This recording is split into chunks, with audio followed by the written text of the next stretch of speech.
Pues bueno, ahora vamos a pasar con nuestro siguiente invitado, que no sé si ya se encuentre ahí con nosotras y nosotros.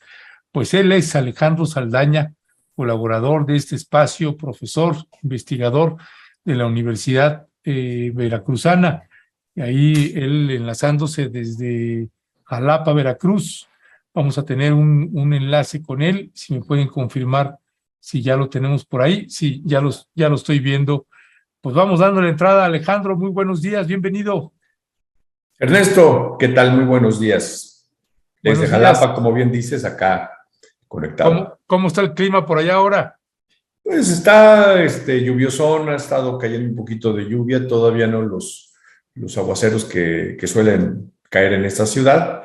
Ujú. Ya sabes, el bochorno a todo lo que da, porque entre la lluvia y el sol, pues se pone un poco sudorosa la cosa, pero bien, todo bien.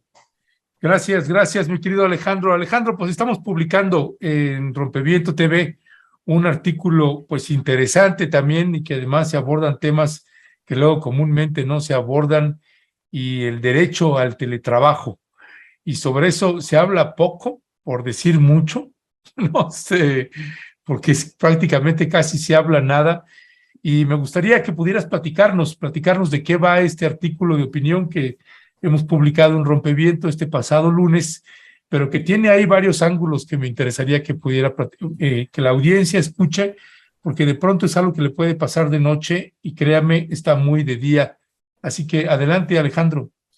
Gracias, Ernesto. Pues sí, creo que la pandemia nos puso, y nos puso no a pocos, ¿verdad? A miles, millones de personas en una situación, si no inédita, porque ya, digamos que las tendencias del teletrabajo o trabajo a distancia, vía internet, etcétera, no es algo que la pandemia haya detonado, es algo que ya venía sucediendo con muchos años de anticipación.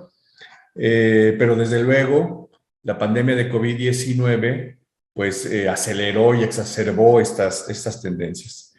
Y como suele suceder, pues no podemos establecer criterios unificados de que fue para bien o fue para mal. Hay muchas circunstancias difíciles. Para muchas familias, pasar a hacer lo que comúnmente se conoce como trabajo desde casa o home office, pues representó un gran problema por diferentes motivos. Bueno, el home office, tanto de trabajo como de escuelas, ¿no?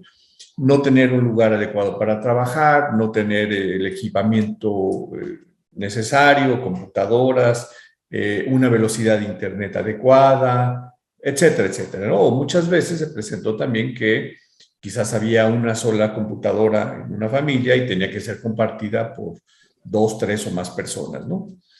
Sí, esto sucedió y hay que reconocerlo como un problema, ¿no? Pero también sucedió el otro fenómeno, ¿no? Que hay gente que pudo perfectamente desempeñar sus funciones en plena pandemia. Yo creo, bueno, no lo creo, es algo que está documentado incluso con mayor efectividad que estando de manera presencial, ¿sí? Entonces es un fenómeno que no puede uno reducir de que la pandemia nos fue mal porque trabajamos desde casa, la pandemia nos fue bien. Lo que es cierto es que las desigualdades sociales, pues también ahí se expresaron, ¿no? Pero lo que es interesante también es que esto, digamos, precipitó que las legislaciones de muchos países se pusieran, pues, se modernizaran, por así decirlo, y reconocieran el trabajo dentro, insisto, de diversas legislaciones en países, pues, como Chile, como Perú, como Colombia, Canadá, Estados Unidos, Francia, en fin, una gran cantidad de países. Y por supuesto México. Entonces, este es un dato quizás no muy conocido porque fue un decreto que apareció el 21 de enero de 2021 y de pronto, pues quien no está metido en la temática, pues a lo mejor no le pasó oscuro, no se dio cuenta, ¿no? Pero hay el artículo 311 se le adiciona un capítulo 12º bis a la Ley Federal del Trabajo, en donde se reconoce el teletrabajo. Y se especifica, no lo voy a citar, ahí está en el artículo, que usted amablemente que nos sigue puede consultar, ¿Qué se entiende por teletrabajo? Insisto, yo lo copié textualmente y lo puse allí, ¿no? Y me parece muy interesante porque hay que reconocer, pues, que si no se paralizó el país, ni las actividades institucionales de gobiernos, de empresas, etcétera, en gran medida fue por el teletrabajo, ¿sí? Ahora, este regreso a la presencialidad me parece que ha sido muy desigual. O sea, que hay lugares en donde ya el teletrabajo llegó y se ha convertido en una realidad desde hace incluso años, pues, ¿no? La banca, por ejemplo, hay muchos sectores de la banca en donde, evidentemente, si no es en atención al público, que eso pues hay que estar ahí presentes, ¿no? Pero muchos sectores en donde simplemente usted puede estar trabajando desde su casa, aquí está su equipo y obviamente tiene una serie de bloqueos y de medidas de seguridad, está trabajando con información confidencial, etcétera, etcétera, ¿no? Pero muchos de los sectores que pasaron a este esquema, y insisto, con desigualdad, pero en general podemos decir éxitos. Lo que sorprende es que cuando se regresa a los formatos presenciales, no se reconozcan estos antecedentes, no se reconozcan los beneficios que también puede tener el teletrabajo, sin desconocer que también tiene ángulos negativos.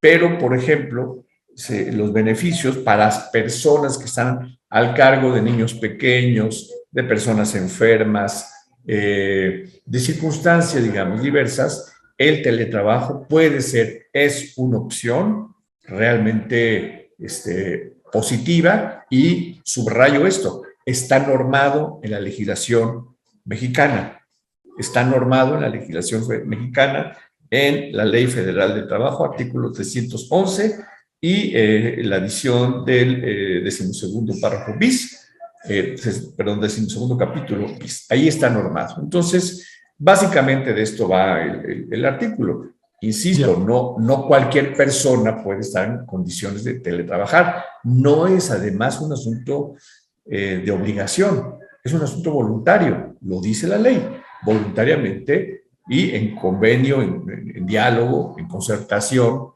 con los empleadores, con los patrones, se puede transitar hacia este formato de trabajo, digamos. Ya.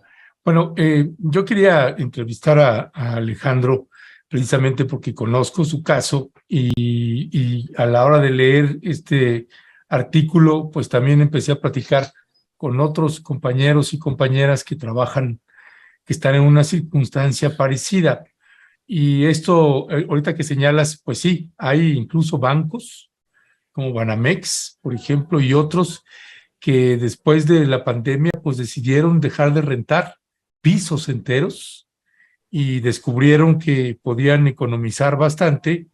Estos lo hicieron en ese sentido, pues no pensando precisamente en el trabajador o la trabajadora, sino que descubrieron una manera de economizar.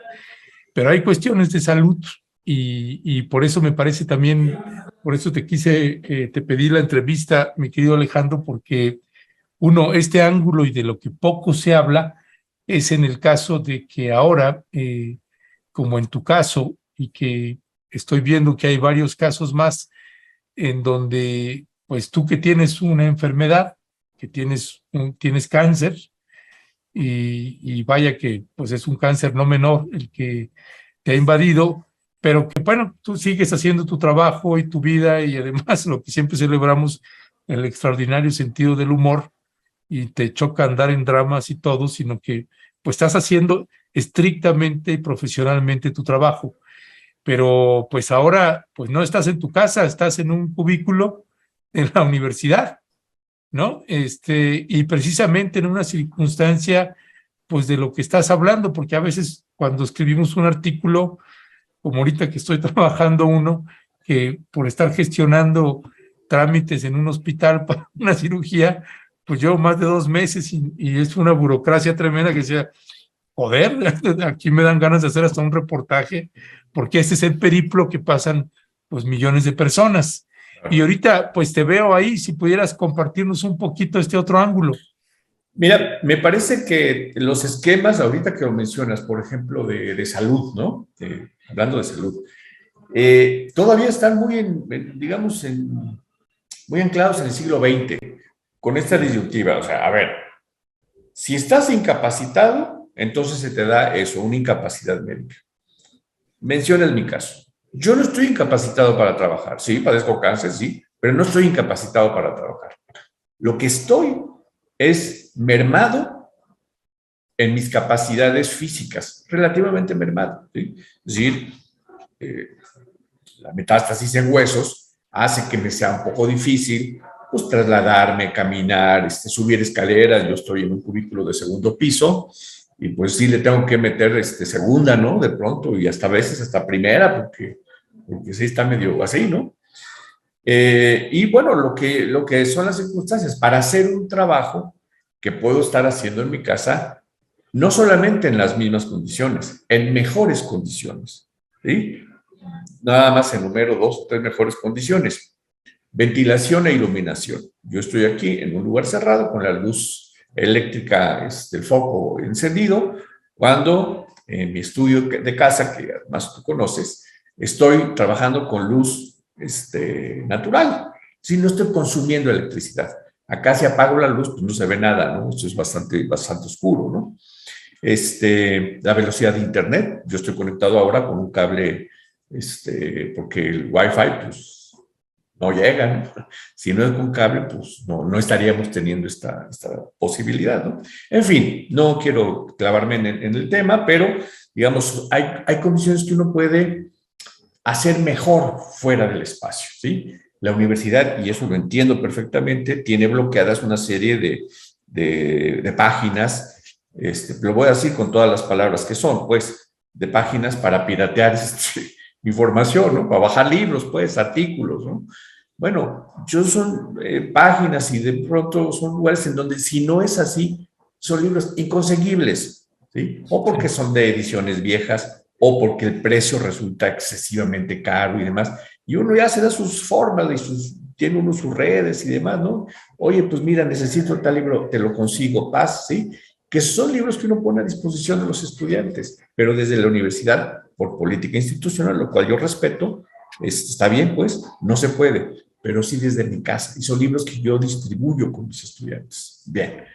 Entonces, aquí lo pero que... además me quedo pensando, Alejandro, también en la cuestión del seguro, ¿no? Porque, por ejemplo, en tu caso, y quién sabe cuántos casos más habrá en ese sentido, y tú dices, bueno, yo no estoy caraja madre, ¿no? Yo no estoy incapacitado para trabajar, pero sí tengo una dolencia física que incluso además, cuando se estás hablando de metástasis en los huesos, carajo, una caída te puede cambiar todo el esquema, pues, ¿no? Y ahí, pues la universidad, ¿qué responsabilidad asume en ese sentido, Alejandro? No sé, y me quedo pensando no solamente en la Universidad Veracruzana, sino cualquier otra universidad, ¿qué responsabilidad asume en casos así, ¿no? Que además me parece absurdo, más allá de los afectos que podamos tenernos, ¿no? Claro, no lo sé, fíjate, no lo sé. De hecho, es un tema que no lo había yo, no me lo había preguntado yo en esos términos, ¿no? Pero lo que sí es que hay cosas que son verdaderamente, perdón, no lo puedo decir de otra manera, ridículas, pues, son absurdas. ¿Cómo que es absurdo? Un trabajo como el que yo desempeño como investigador y profesor, que no es secuenciado, es decir, no se requiere mi presencia aquí para pasar información de un lado a otro, lo que sea. Anoche estaba yo a las 3 de la mañana leyendo un artículo porque pues, no tenía sueño, estaba yo leyendo muy feliz, ¿no? Pues son horas de trabajo que no me cuentan porque no tengo dónde checar, ¿no? Entonces, de pronto estas políticas de verdad del siglo XX, tienes que checar entrada y tienes que checar salida. Entiendo que son formas de control, sí, pero hay especificidades laborales que no requieren estas formas de control, ¿sí? Me dicen, es que las clases tienen que ser presenciales. Lo entiendo y lo defiendo. Sí, las clases deben de ser presenciales. Salvo, que es mi caso, cuando la mitad de mis estudiantes están repartidos por medio mundo haciendo estancias de investigación, haciendo estancias de sus tesis. En Toronto, en Barranquilla, en Cali, en Mérida, en Ciudad de México. ¿Cómo voy a hacer clases presenciales si la mitad de los estudiantes están desparramados por medio mundo. Es que es verdaderamente ridículo, pues, es absurdo, ¿no? Entonces digo, pues con todo perdón, pero yo no voy a hacer clases presenciales porque están desparramados, cumpliendo además con una obligación, es decir, como parte de sus créditos es hacer movilidad, y lo están haciendo, además lo están haciendo con mucho éxito, pues, lo cual, pues, evidentemente da mucho gusto, ¿no? Tener estudiantes en diferentes lugares del mundo y haciéndolo, pues, con gran nivel y gran calidad, ¿no? Entonces, me parece que hay una cultura todavía del control laboral, de verdad. Yo no sé si hay herencia de los regímenes priistas, o qué, pero tenemos no me gusta mucho el concepto de cultura laboral, pero bueno, una verticalidad, ¿no? Verdaderamente absurda, pues, ¿no? En tiempos en donde ya la flexibilidad laboral, y hay una serie de circunstancias que, pues, la verdad, benefician no solamente a los trabajadores y trabajadoras en situaciones específicas, cuidando enfermos, atendiendo menores de edad, o que no estamos incapacitados para trabajar, pero sí estamos mermados en ciertas condiciones, ciertas características, ¿no? Porque uno puede desempeñar su función, como es mi caso, perfectamente desde otro escenario, sin estar necesariamente teniendo, y lo voy a decir como es, pues, cumpliendo horas nalga, ¿no? Porque, pues, parece ser que eso es lo que importa, ¿no? No es tanto lo que haga, lo que produzca, lo que escriba, lo que piense, sino checar entrada y salida, hacer hora nada, ¿no? Es muy lamentable. Ya. Pues Alejandro Saldaña, bueno, a propósito de que hay gente que está poniendo, Mónica Rodríguez, me parece imprudente hablar o exponer la condición de salud de otras personas con terceras. Bueno, Mónica, te aviso que Alejandro es alguien que ha puesto públicamente su caso en Facebook, en redes sociales, y además con mucho sentido del humor. Así que no hagan dramas en ese sentido y no lo lleven a, ay, pobrecito Alejandro. No, estamos hablando de otra cosa que tiene que ver con las condiciones laborales. Usted puede leer en el Facebook de Alejandro, decir, pues ya va a empezar otra vez la sesión de quimio, esto se va a poner bueno y prende. ¿Sabes qué, Ernesto? Estoy como, parezco serie, ya me viene la segunda temporada de quimio. Pasado mañana voy a Disneylandia. Sí, pues. La verdad, nunca he ido a Disneylandia, pero lo de la quimio, de pronto sí se pone bien divertida, bien divertida. Así que ya casi no tengo cabello, pero mira, más o menos ahí me quedaron algunos chinitos que pronto van a desaparecer en la segunda temporada. No te apures, yo te voy a alcanzar muy prontito. Me parece bien, ahí vamos a estar. Te mando un fuerte abrazo, Alejandro. Igualmente, Ernesto. Muchísimas gracias y buen día a toda la audiencia. Gracias. Chao, chao.